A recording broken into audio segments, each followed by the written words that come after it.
नमस्कार, जेकेएन हिंदी न्यूज में आपका फिर से स्वागत है। अवैध धंधे बंद करें, वंचित युवा आघाड़ी ने दिया बारसे टाकली थाना निरीक्षक।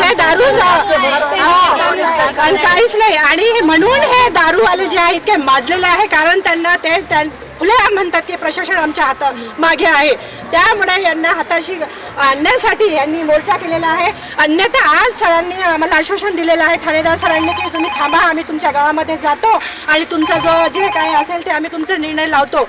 पण आम्ही शासनाला सांगतो की जर आज त्यांनी हा निर्णय घेतला नाही, आम्ही सर्व जनता ही त्यांच्या पाठीशी आहे, त्यांना सहकार्य करायला तयार आहोत, ते जे म्हणतील ते लोक करणार आहेत।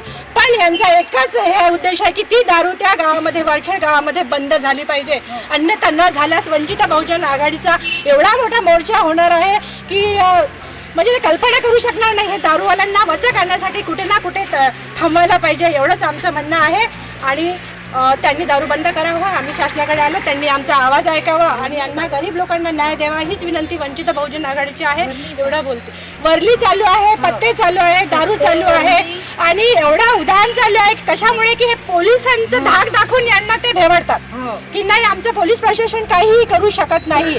म्हणून आम्ही प्रशासनाला हात जोडून विनंती करतो वंचित बहुजन आघाडीतर्फे की त्यांनी यांना न्याय देण्यात यावा आणि त्यांच्या पाठीशी उभं राहून त्यांचे दारू जे आहे ते बंद करावं, हीच विनंती वंचित बहुजन आघाडीची आहे।